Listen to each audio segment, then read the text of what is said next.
All right, so multi-pass rendering. So for this scene, I just wanted to simplify it and just use a few balls with different shaders.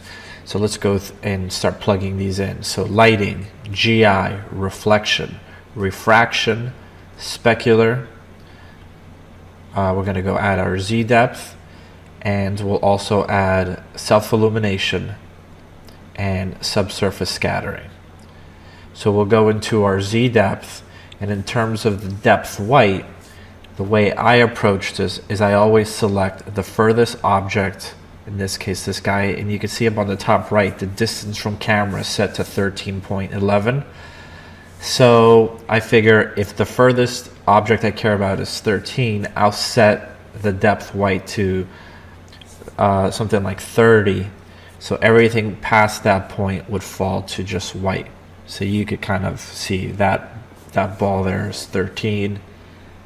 Right behind that, it basically falls to white. So that's perfect. We'll set the sampler type to bucket, and we'll adjust our threshold, our max subdivs, and our minimum shading rate, and we'll do a high quality render. And we'll save that out as an EXR file. And inside of Nuke, we're gonna use the shuffle node to start separating all the passes. So you can see we'll set what pass on the left side, and on the right side what we want to turn that into. So in this case, lighting turns into RGB A or RGB. You have to set it to RGB or else it'll inherit the alpha. It'll turn the luminance into an alpha. So we'll just do lighting to RGB. And you can see I'm naming my shuffle nodes just for organization's sake, but you don't have to do that. So now we have our GI.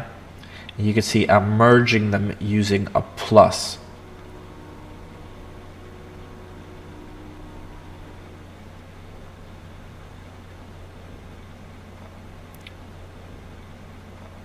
So we'll do our subsurface now. We'll add another merge node to this as well. We always put B on the previous nodes. We'll set the blend mode to plus. We'll add another shuffle. Oops, plug it up there. Set this to reflection. We'll just name it.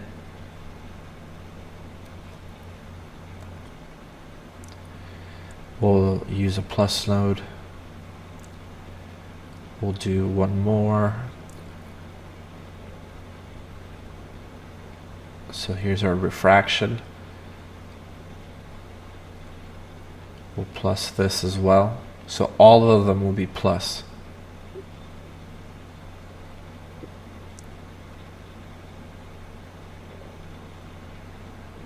Let's call this refraction.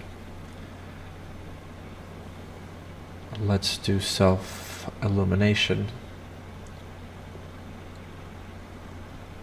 And again, it's plus.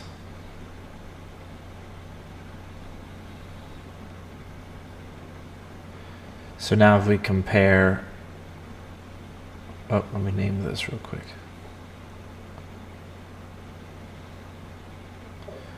I named the wrong node, so let's just set this to merge self-illumination. Okay, so that looks good. So now if we compare the beginning to the end, you can see that they should look the same. One is missing, which is my specular. So let's plug that in.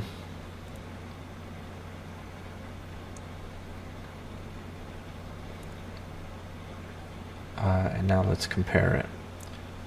And you can see they are both identical. So that's good.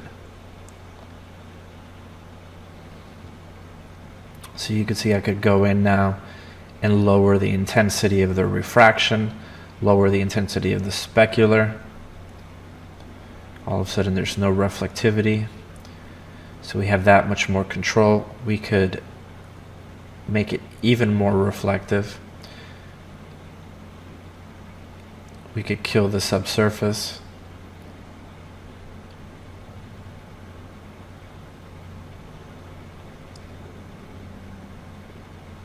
and you can see our alpha is correct. If you would have set this to the default RGBA, your alpha at the end would look like this, which is problematic. So just by making sure one of them is set to RGB, it'll propagate the proper alpha all the way down the pipeline. Okay. Now I want to create multi-mats as well.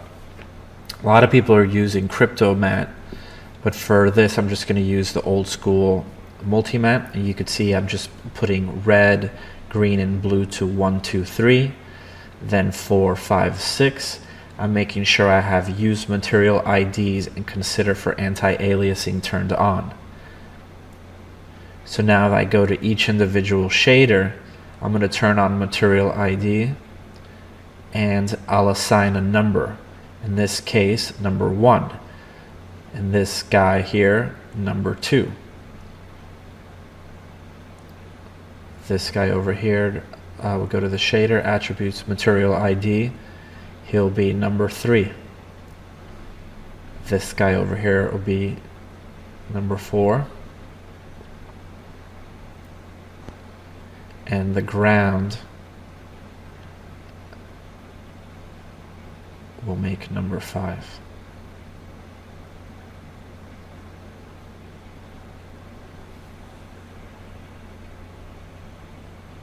So those numbers are connected to the numbers we punched in our multi-mat. So you can see when I render them and I look at the multi-mat pass, whatever I assign number 1 will be red, whatever is number 2 is green, whatever is 3 is blue. And those numbers can be whatever number.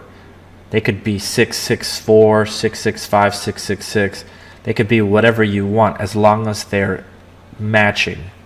As long as the shader has the number and the multi-mat red, green, or blue input have that same number, it'll work. So now you can see here I could shuffle out. I'll go to multi-mat. You can see we have all our red, our green, and our blue, and I'll only select the red channel, and I'll set this to be alpha or RGB alpha. You could leave either or. But you can see now it's only showing me that one object. And